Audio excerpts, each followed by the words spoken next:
Welcome to the forward slash where we lean into the future of IT.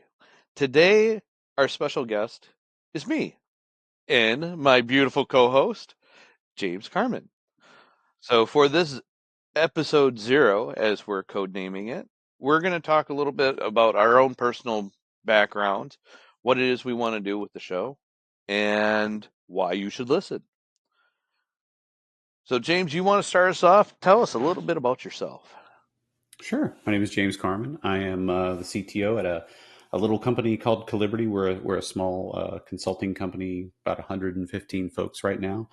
Um, we do a lot of custom software development, digital product engineering, if you will, right? My history, my background has primarily been in consulting. I went to school for computer science and mathematics. Once I graduated, I worked for a couple of different consulting companies. Software Architects was the first one out of college, and then I worked for a company. I kind of am embarrassed to say because it's one of those like fall from grace type companies. The name of the company was March 1st. It came out of Whitman Hart and US Web, CKS or something, but it's like a textbook study of like how not to run a company because it went like just down in flames. But anyway, it was a good company, good network. But after that, I went independent for many years. I was an independent consultant and did that for I think it was 17 years, and then joined up with a company called Cengage Learning, where I met Aaron, the host.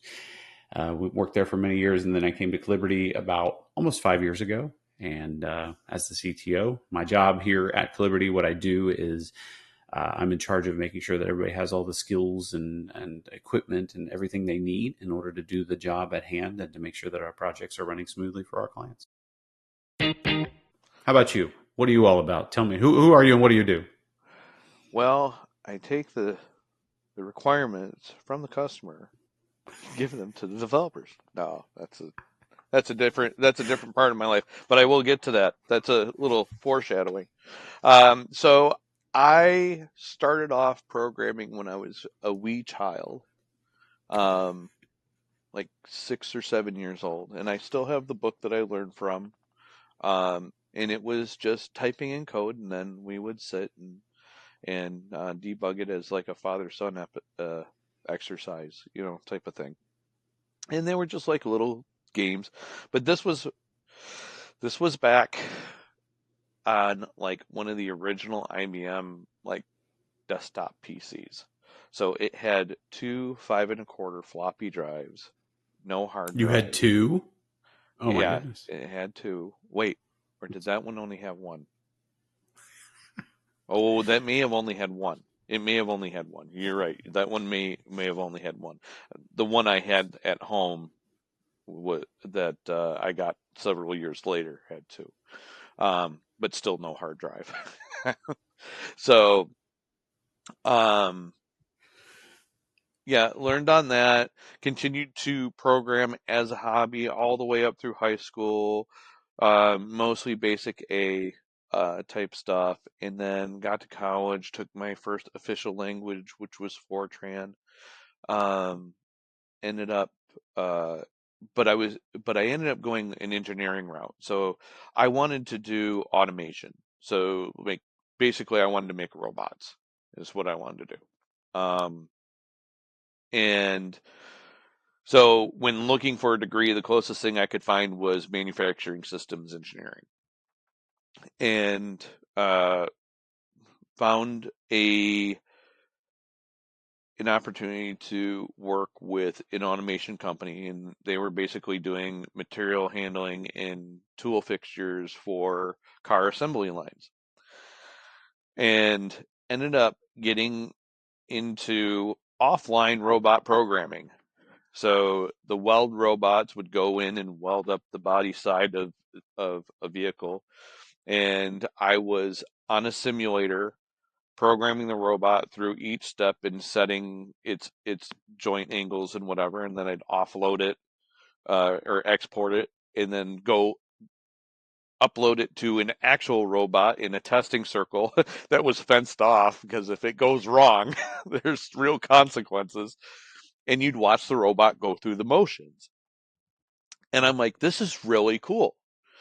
Um, I've kind of gotten to where I wanted to be, working with robots and doing that. And I'm like, I'm only 21 years old, and I don't foresee that this is going to pay enough to pay the bills that, or, enough for what I want to do. And so I started thinking about other things, and they had moved the R&D department of the company into our location. And I was talking to them about what they did, as kind of like a water cooler conversation. And they were saying, oh yeah, we develop like the tools that go into the CAD system so that we can do like special things.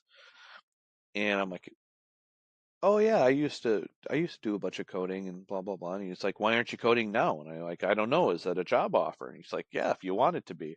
So I I transferred over. It just so happened that the system that they were working in used Fortran as its language.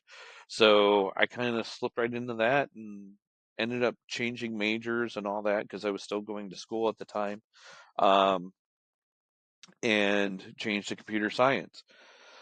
Well, because I was already in the workforce in going to school, I continued along that path.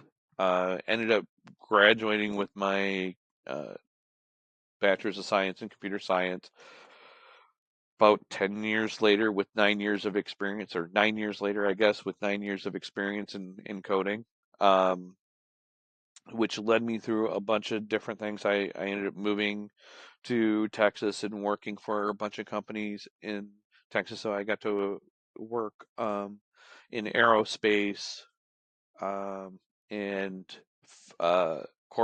capital finance. I worked at an ISP, um, and uh, a company that worked with chip testers in the statistical analysis of the testing outcomes from them testing microchips. Uh, and that was right around the time that the whole PlayStation 3 issue happened, where a bunch of their chips were bad.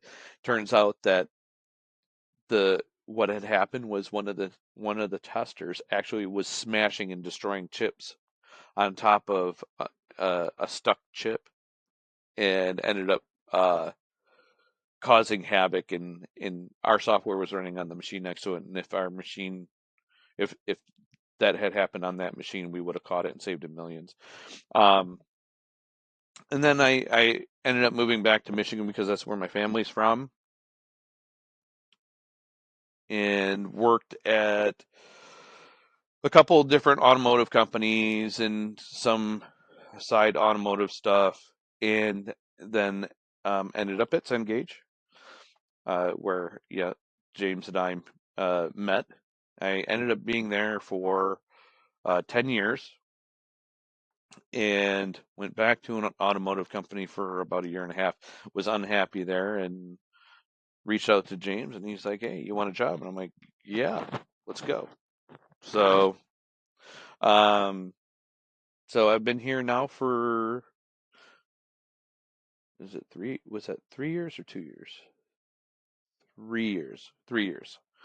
Um, and that's where I'm at. I've actually, one of my feathers in my cap, I've actually worked in every position on an agile team, including product owner in some capacity. So, um, everywhere from developer to QA to systems analyst to product owner. So, um, all of those things. James and I were talking about what we wanted to do with this podcast and why you should listen.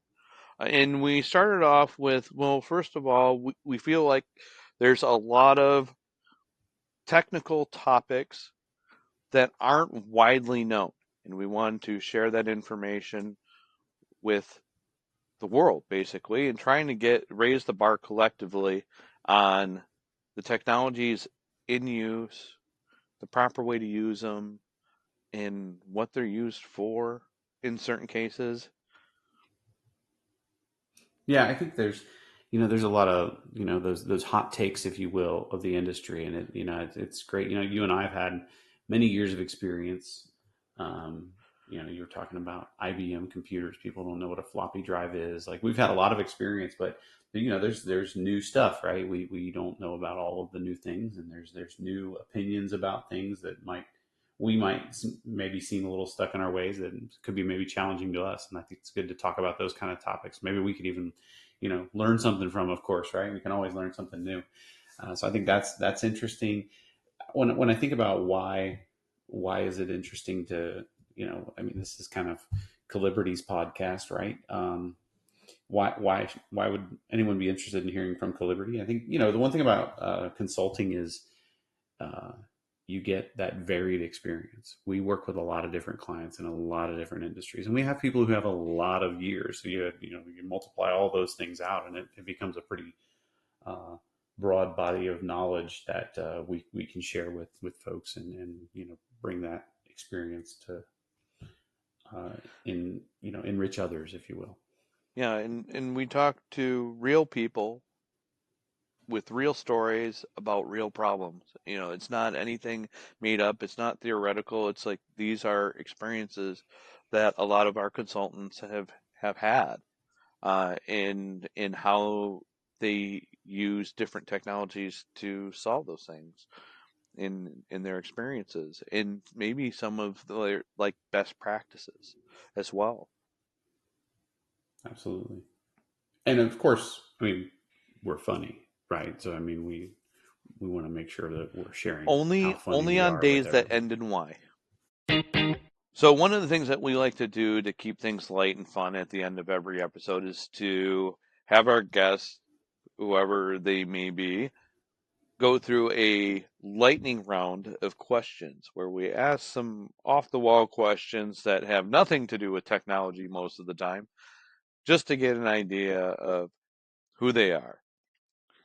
Well, we've decided that if we're doing this to everybody else, we should do this to ourselves as well. So we'll be doing a bit of a lightning round battle back and forth between James and I. Battle, James I and love it. me. James and James and I. me, James yes, and we me. do. We do grammar lessons here on the forward slash podcast as well. I'll start off our lightning round. So, James, cake or pie? Pie. Um, what temperature do you like to set your thermostat at? 68. Very nice. What is your favorite martial art? Well, I studied Shotokan, so I'd say that would have to be a Shotokan karate. How do you feel about cranberries? Love them. The juice, Nice. the actual cranberries. I even like the jelly can stuff. Okay. Yeah. Who doesn't Uh, though? I mean, come are, on. are dogs people? Mine are. They even have a voice that I do for them. Yeah, absolutely. Dark chocolate or milk chocolate? Dark. On a scale of 1 to 10, how good are you at trivia? I'm having a tough time answering this question. Oh, I guess that would make it a one. I don't know. I think I do. I do okay. I'm about I don't know, solid 7.42. All right. Have Have you ever seen a kangaroo in person? Yes. Not in the wild. It was in a zoo, but it was in person. Uh, what describe what you like to do on weekends, but in a Valley Girl voice? I like to go running.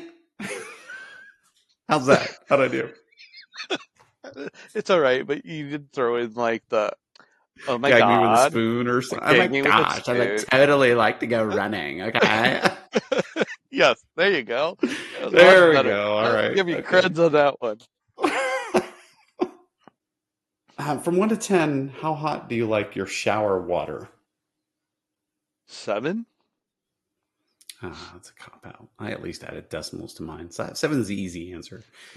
Well, 7.13589 to be specific. Nice. Is there a line over the 9? Is that a repeating? No, Is that an it is irrational not. number? It is it's a non-repeating decimal. Okay, that is the exact number. Sorry, that would still be rational if it was repeating. So we hope to see you in future episodes of the Forward Slash, where we lean into the future of IT. Thank you again to my beautiful co-host, James Carmen, and I am Aaron Chesney. Give us a listen.